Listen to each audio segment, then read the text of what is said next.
The air inside the first-class cabin of Stellar Airways was thick with the scent of expensive leather and aged champagne. A world where silence was a commodity and luxury was the only language spoken. But that silence shattered the moment Sophia Mendes reached her seat. A barrier was suddenly erected between her and her destination, not by a physical wall, but by the rigid, judgmental stance of a flight attendant whose eyes moved over Sophia like a scanner looking for a defect. The cabin, a sanctuary of the elite, seemed to turn cold as every head tilted upward, eyes peering over designer sunglasses and the edges of high-finance newspapers. To them, Sophia was a glitch in the system. She was dressed with a quiet, understated elegance, a simple dress that favored comfort and grace. Over labels, but in a room where status was measured by the weight of gold on one's wrist, she was invisible at best and an intruder at worst. Samila Reynolds, the lead flight attendant, stood with a posture so stiff it seemed reinforced by the very authority she thought she wielded. Her uniform was a masterpiece of corporate branding, but her expression was one of pure, unadulterated condescension. She didn't see a passenger. She saw a mistake that needed to be corrected. Her gaze lingered on Sophia's modest attire, dismissing her worth before a single word was exchanged. When Camila spoke, her voice wasn't filled with the warmth of hospitality, but with the sharp edge of a blade. She informed Sophia that there had surely been a seating error, that the section they were standing in was reserved exclusively for those who held first-class credentials. The implication was as clear as the crystal glasses on the nearby trays. People like Sophia belonged in the cramped rows of the back, not here among the giants of industry. Sophia felt the heat of 100 stares burning into her skin. She wasn't a stranger to this world, but she had never quite adopted its arrogance. She reached down and touched the watch on her left wrist, a mechanical masterpiece that Eduardo had given her years ago. It was a constant reminder of who she was before the money and the titles, a woman who worked hard, who'd served others, and who found beauty in the small things. She took a breath, her voice remaining steady and calm despite the rising tide of embarrassment. She explained that she did indeed have a ticket for this cabin, extending her boarding pass with a hand that didn't tremble. Camila took the paper between two fingers, handling it as if it were contaminated, her French manicured nails clicking against the cardstock as she turned it over, searching for the lie she was certain was hidden there. The mockery didn't stop with the crew.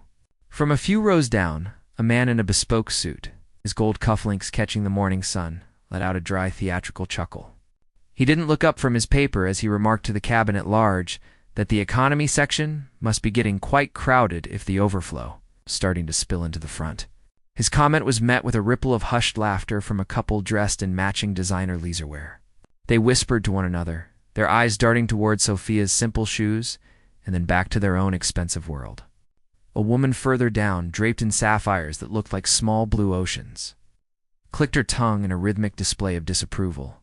To these people, the integrity of their private club was being threatened by a woman who didn't look the part. Camila's smile was a masterpiece of falsehood, a stretching of lips that never reached her cold, calculating eyes. She suggested, with a tone that suggested she was doing Sophia a great favor, that perhaps Sophia would be more comfortable in the rear of the aircraft. The word comfortable was used as a weapon, a polite way of saying out of sight. Sophia's face burned, a flush of indignation rising up her neck, but she didn't lose her poise. She reminded the attendant that her husband had purchased this specific seat for her. This revelation only fueled the fire of the cabin's cruelty. The woman with the sapphires laughed openly now, a sound like breaking glass, telling Sophia that everyone claims to have a powerful husband when they're caught trying to sneak into a life they haven't earned.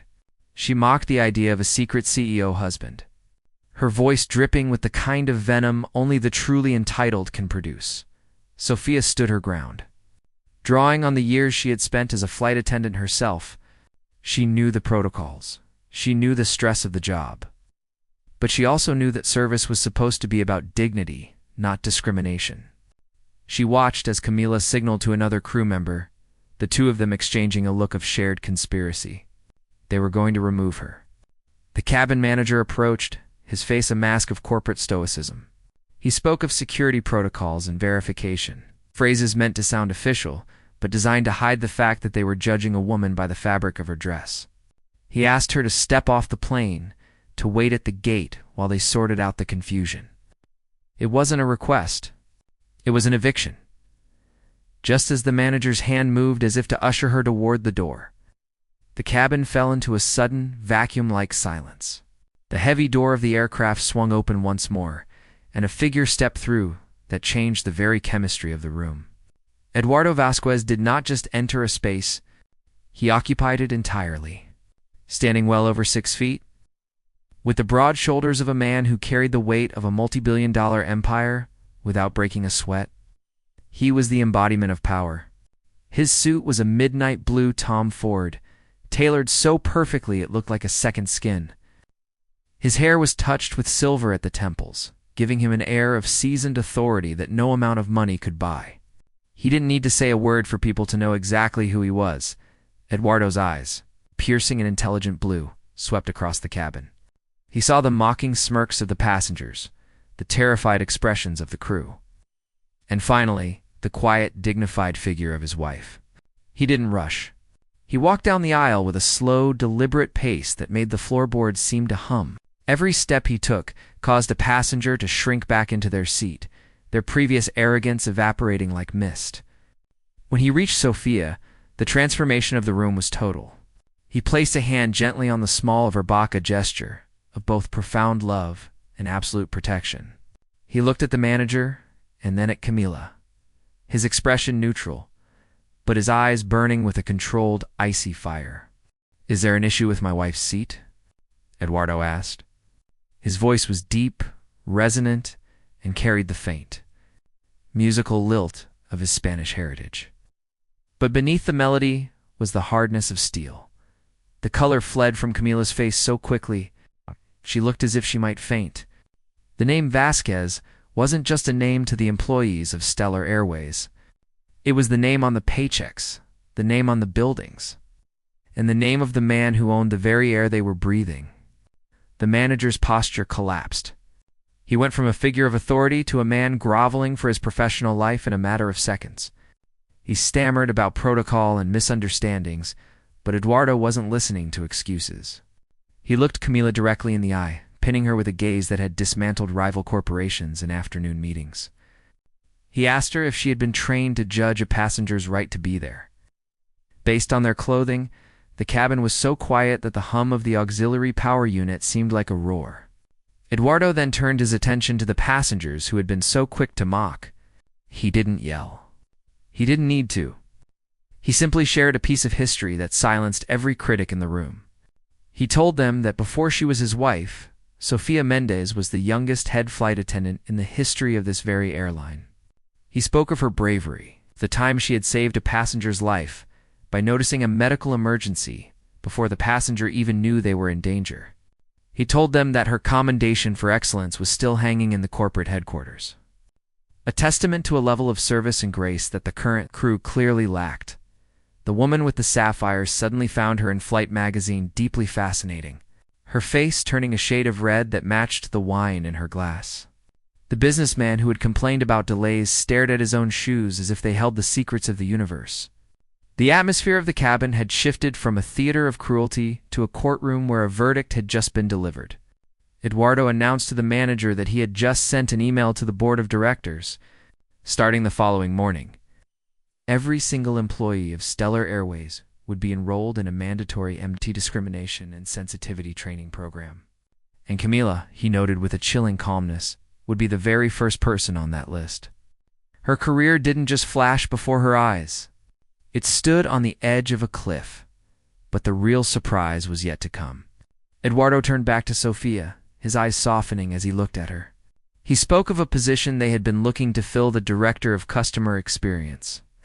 He told the manager and the entire cabin that there was no one more qualified for the role than a woman who had seen the industry from both sides. As a dedicated professional and as a customer who had just been treated with such profound disrespect, Sophia was stunned. She had spent years trying to build a life in Eduardo's shadow, seeking to be recognized for her own merits through her charity work and her own quiet strength. To hear him offer her a way back into the industry she loved, on her own terms, brought a shimmer of tears to her eyes as the plane finally prepared for takeoff.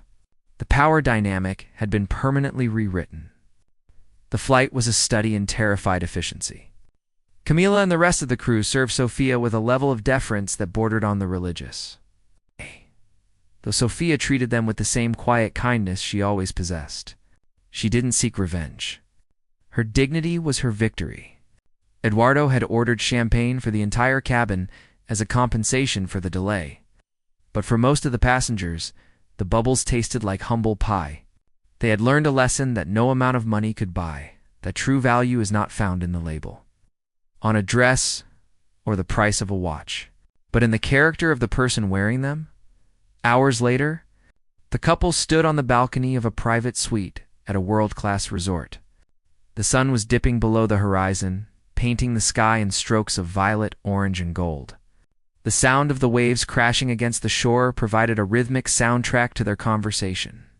Sophia held her glass of wine, looking out at the vastness of the ocean, feeling the weight of the day finally lifting from her shoulders. She teased Eduardo about his dramatic entrance, admitting that while she had always avoided using his name to get her way, seeing the look on Camila's face had been undeniably satisfying. Eduardo stepped up behind her, wrapping his arms around her waist. He told her that the job offer hadn't been a reaction to the incident on the plane. He had planned it as an anniversary gift, a way to give her back the independence and the career she had sacrificed to move into his world of high-stakes business. He reminded her of the words he had said when he gave her the watch all those years ago, that time is the only luxury that truly matters, and how we choose to spend it defines us. He hadn't fallen in love with a billionaire's wife. He had fallen in love with the flight attendant, who treated a CEO and a lonely child with the same unwavering respect. Sophia turned in his arms, the golden light of the sunset reflecting in her eyes and off the face of the watch that had seen her through her journey. From the aisles of an airplane to the heights of society, she felt a new chapter beginning, one where she wouldn't just be a part of Eduardo's world, but where she would use her own vision to change the world for others. She looked at her husband and smiled, a sense of peace settling over her. The simple woman that the crew had tried to discard was now the woman who would decide their future, proving once and for all that grace and dignity will always outshine the most expensive jewels in the room. As the stars began to poke through the darkening sky, Sophia Mendes Vasquez looked toward the future, ready to lead with the same heart that had once served coffee in first class, ensuring that on her airline, no one would ever be made to feel invisible again.